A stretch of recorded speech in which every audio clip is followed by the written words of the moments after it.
Welcome back to our examination of America's most notorious serial killers and their final moments on death row. We continue documenting the official records of final meals and last words from executed serial killers. These cases span decades of American criminal justice history and provide insight into how the condemned face their ultimate punishment. Let's continue exploring these final chapters. Thomas Warren Whisenant stalked Mobile County, Alabama, murdering at least 4 women between 1963 and 1976. In October 1976, he strangled college student Cheryl Purton, prompting his arrest when fiber analysis linked him to the earlier 1968 killing of Billy Joe Moody. Whisenant confessed to 3 other unsolved homicides dating back to 1963. In 1977, he received a death sentence. Over 32 years on death row, he exhibited erratic behavior. Whisenant's final meal comprised chicken leg quarters, French fries, American cheese, an orange drink, coffee, and chocolate pudding. His last words, delivered softly, "I'm not afraid to die. I love you, Carol. I'm sorry." At 6 p.m., pentobarbital initiated unconsciousness. At 6:07 p.m., he was declared dead. Whisenant became Alabama's longest-serving death row inmate, and his execution closed a case spanning nearly half a century of undetected killing. John Allen Muhammad. John Allen Muhammad, infamous as the D.C. Sniper, carried out a 2-week murder spree in October 2002, killing 10 people across the Washington, D.C. metropolitan area. Paired with accomplice Lee Boyd Malvo, Muhammad used a modified Chevy Caprice dubbed the Murder Car. Arrested on October 24, 2002 in Maryland, Muhammad confessed after investigators traced him via cell phone records. Convicted on multiple counts of capital murder in 2004, he received 5 death sentences. While on death row at Greensville Correctional Center, November 10, 2009, he declined a final meal. His final words, "None." He refused a last statement, remaining silent as pentobarbital took effect. At 9:06 p.m., he was pronounced dead. Muhammad's execution closed one of the most terrifying domestic terrorist episodes in U.S. history, highlighting vulnerabilities in regional law enforcement coordination. Leon David Dorsey IV. Leon David Dorsey IV, known as Pistol Pete, embarked on a 1994 killing spree in Beaumont and Port Arthur, Texas, murdering 2 Blockbuster employees and a Korean store clerk. FBI profiling and eyewitness reports traced the gunman using a .22 pistol for drive-by shootings. Captured later that year after a tip from a relative, Dorsey confessed to multiple more unsolved homicides across southeast Texas. Convicted of capital murder in 1996, he spent years on death row at Huntsville Unit. On August 12, 2008, he ordered no special last meal, opting instead to share a common tray with fellow inmates. For his final words, he addressed victims' families. "I love all y'all. I forgive all y'all. See y'all when you get there." His calm demeanor contrasted earlier courtroom threats. At 6 p.m., the injection began. At 6:08 p.m., he was pronounced dead. Dorsey's execution closed a chapter on one of Southeast Texas's most prolific serial gunmen. Danny Harold Rolling. Danny Harold Rolling, dubbed the Gainesville Ripper, unleashed terror over 4 days in August 1990, murdering 5 college students and sexually assaulting several others. His spree began after moving to Florida from Louisiana, where he committed additional homicides. Rolling confessed to 8 total murders, including a triple homicide in Shreveport, Louisiana, though only the Florida murders were prosecuted. His 1994 trial in Gainesville featured gruesome crime scene testimony and photos. Convicted on 5 counts of first-degree murder and 4 sexual battery charges, he received the death penalty. Over 12 years on his death row, Rolling exhibited remorse, maintaining correspondence with victims' families and singing gospel hymns. He requested a lobster tail for his last meal. 2 days later, at 4 p.m. on October 25th, medical staff strapped him to a gurney at Florida State Prison, then remained silent as the lethal injection of pentobarbital commenced. At 4:26 p.m., Rolling was pronounced dead, concluding a sordid chapter of violence that inspired pop culture portrayals. Michael Bruce Ross. Michael Bruce Ross, dubbed the Roadside Strangler, killed at least 8 women between 1981 and 1984 in Connecticut and New York. His spree began after college, targeting victims near highways and parks. Ross was arrested in October 1984 when police linked his car's paint to a victim's vehicle. In 1987, he was convicted of 3 counts of first-degree murder and sentenced to death. Over 18 years on Connecticut's death row, Ross purchased a prison Bible, befriended other inmates, and sought psychological counseling, though he continued to deny responsibility for some murders. His 2004 appeals argued ineffective assistance of counsel, but the state Supreme Court upheld his sentences. Ross's last meal was the standard prison fare: turkey, rice, mixed vegetables, white bread, fruit, and a beverage. After declining a special request, he waived his right to a final statement, muttering only, "No thank you," when asked. Pentobarbital was administered at Osborne Correctional Institution.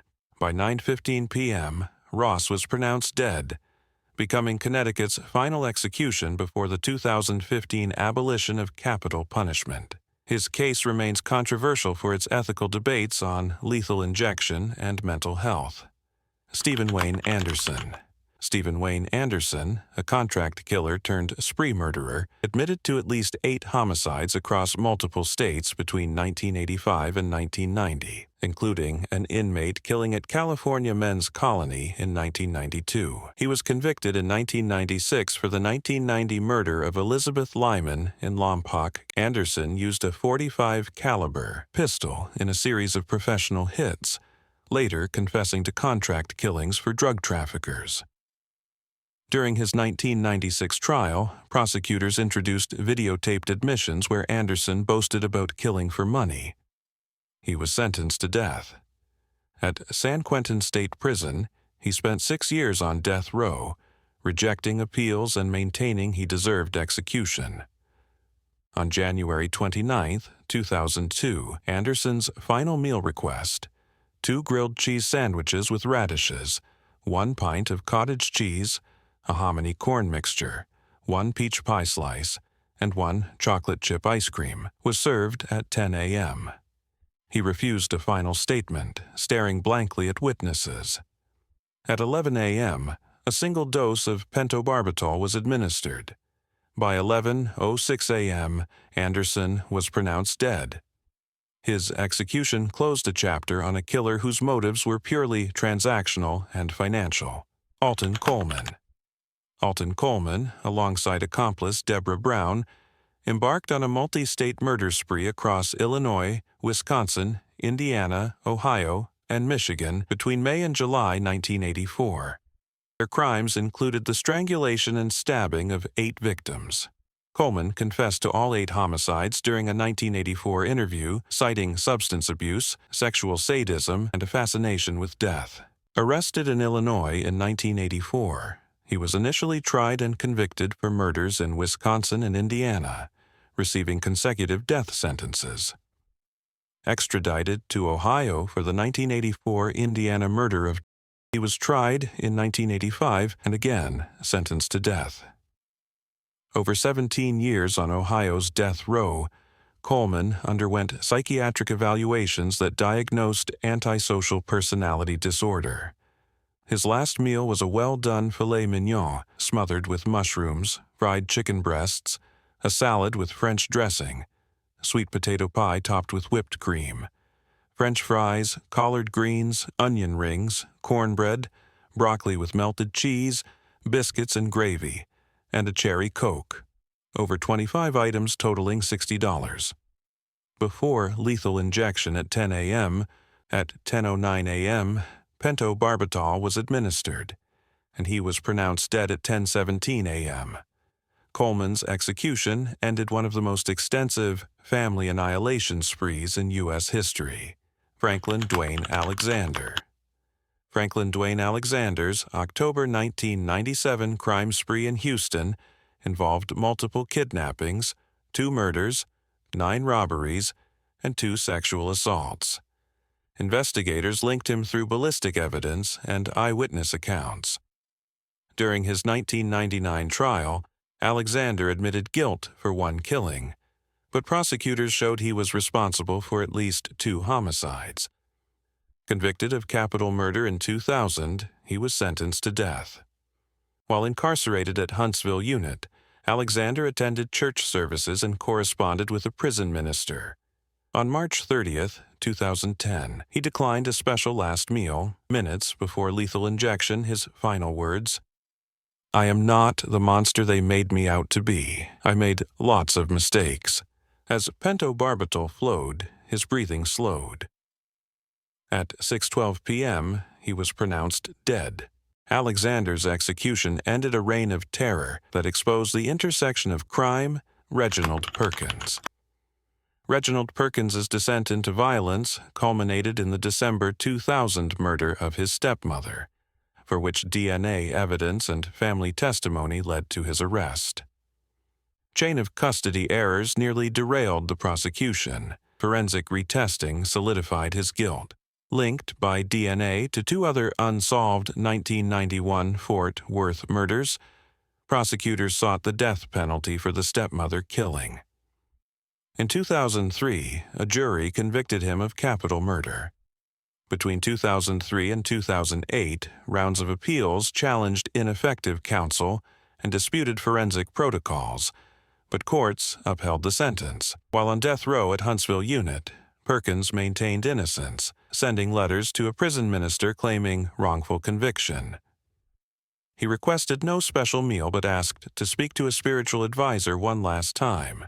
Minutes before execution, he read a prepared statement proclaiming innocence, declaring, "Lethal injection commenced at 6 p.m. At 6:05 p.m., he was pronounced dead." Perkins' execution underscored the persistent debates over forensic reliability and the possibility of wrongful convictions. John Joseph Fenberry. John Joseph Fenberry, a long-haul truck driver, led investigators on a 1990 to 1991 killing spree across Ohio, Pennsylvania, Indiana, and Michigan, luring male victims with promises of work before strangling them. He was arrested in Indiana. Over the next decade, DNA evidence tied him to 4 additional murders, prompting multiple life sentences, but he was tried for his first Ohio killing in 2002. During his 7 years on death row at Southern Ohio Correctional Facility, he participated in rehabilitation programs but remained reserved about his crimes. Fenberry made no final meal request, subsisting on the institutional dinner tray. At 10 a.m., he declined to make a final statement, offering only a slight nod to family members. At 10:07 a.m., the lethal injection of pentobarbital was administered. He was declared dead at 10:15 a.m. Fenberry's execution closed the book on an interstate murderer whose crimes spanned 4 states. Daniel Joe H. claimed responsibility for a series of murders in Dallas in 1989, including the execution-style slaying of Officer Darrell Jones during a routine traffic stop and the shooting death of 5 individuals at a Graham's Corner store in Garland. Previously convicted of his adoptive parents' 1973 murders in Minnesota, he was on parole at the time of the 1989 killings. Arrested that July after police linked ballistics from both crime scenes, he confessed to 7 total homicides. In 1990, he was convicted of capital murder for the Dallas slayings and received a death sentence. On December 6, 2000, he declined a last meal, fasted, and requested only water. Before the injection at 6 p.m., his final words, referencing an Indian guru, were Sate Singh, signifying spiritual submission. As pentobarbital coursed through his veins, he stared at the ceiling, whispering, Om. At 6:10 p.m., he was declared dead. His execution closed a career of violence beginning with parricide.